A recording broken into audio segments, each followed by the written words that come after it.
Hey guys. So, anyone else excited for next week? Cause that shit's gonna be hype. Um, yeah, but I'll get into that at the end of the review. But yeah. Uh, right out of the gate, one thing one thing I think was interesting in this episode of One Piece is how last week was very much a focus on the qualities that showed what made Oden a leader. And that was something that continued throughout this episode as well. But on top of that, I feel the one thing this episode that I think but on top of that, this episode, while predominantly very fight heavy in the first half of the episode, I feel I feel the fighting was handled in a way where it showed Odin's strength and what made him so feared and respected. But at the same time, from this perspective, we also see anytime that Odin had used his power and the strength he was known for, he never really used it with the intent to control, but rather to change. Because as we see throughout Odin's journey in this episode, and even in the last episode as well, we see how Odin had we see we basically get a perspective that Odin had seen how being bound to the capital had left his father like short-sighted of the actual problems that were facing the country. But by being disowned, disavowed, it gave him the opportunity to actually take steps to fix these problems and make one of the prosperous country it actually could be. And as we see, and as we succeed, he more or less succeeded. But the first step of that obviously being taking over Curry. Um, so yeah, it really showed just so yeah. Well, the last episode definitely did good at showing his leadership. I definitely think that the one prominent thing that the one prominent aspect that was shown throughout this episode was definitely what pretty much made what basically made Odin such a feared and respected individual. Like what was it about his power that made him so basically feared and respected but by a lot of people. So yeah, I think that's one thing that was definitely on full display this week.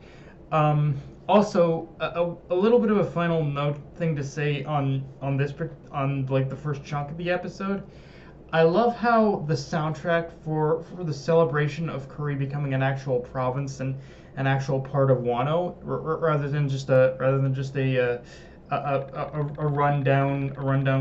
rundown crime slum, is basically a rendition of Shiki's introduction music. Like if you really listen to if you really listen to the, if you really listen to the music that was playing during the celebration of Korea becoming part of Wano, that that was like a rendition of Shiki's introduction music, and I kind of love it for that. Like, so yeah.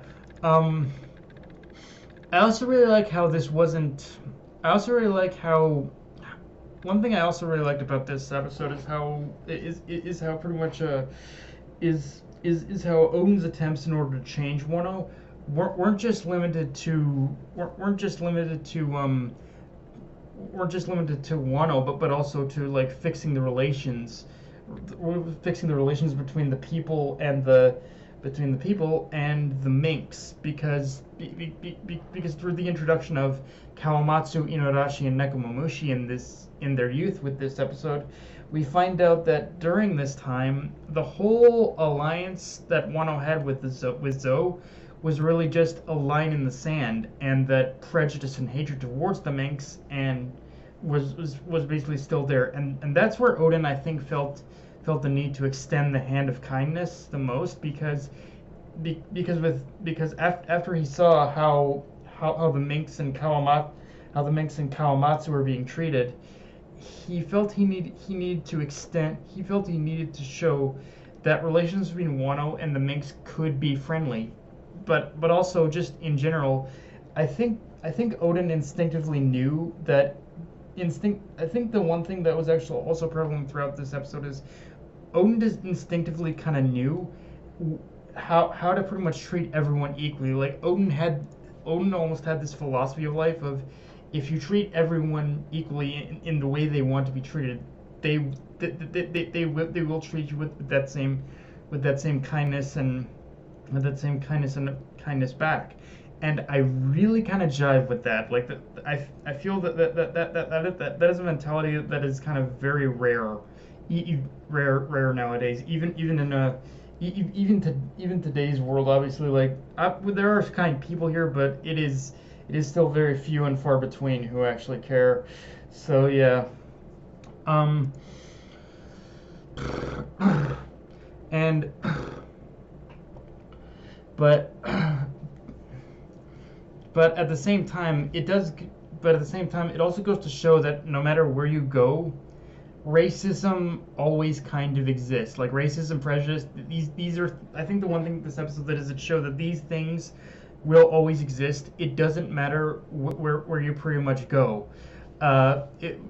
We basically saw it from this first point with the fishermen we saw this firsthand with the fishermen with the fishermen on pretty much Sabaody, and at least in its early days, it was also the case for Wano. Despite them being closed off from the world and not knowing about it, they still kind of they still kind of had this prejudice and racism towards the Minks. Although even although in this particular case, it's interesting to see a different viewpoint of that prejudice and that racism, and how what had largely driven this particular brand of prejudice was fear, was a cultural fear, was a cultural disconnect that was driven by fear, and how people like the Minks and Kawamatsu and his mother were driven out for being seen as demons because that's all people had seen them as. So yeah, it is interesting. It is interesting to always see a different perspective on, even though racism and prejudice are never great. It is interesting to see a different perspective even on that, and how the environment can shape it. One thing I really liked, even though one thing I also really liked about this episode, even though it was just largely shown through a montage, is just how natural the progression of seeing the Yakuza and Nine becoming Own's retainers had felt, and I think a large part of that is just because within this small amount of episodes we've gotten in this flashback, we've gotten to know every single character so well. I think sometimes we've even gotten to know these characters better than we basically have in the past, more than we have in the present, and I just gotta geek out about the animation for a second. It's very brief, but that whole sequence of seeing the Yakuza 9 training together, seeing them kind of just pretty much clash together, like train together, that kind of thing. That was so fluidly animated, like that, like just seeing all the Yakuza 9 just kind of just develop and training themselves. That was the most fluidly animated thing in that whole sequence, and in the whole episode, honestly. And honestly, just pretty much seeing all this happen, it kind of gets me. Just seeing all this happen and seeing the Yakuza 9, how they were formed, it kind of gets me more excited.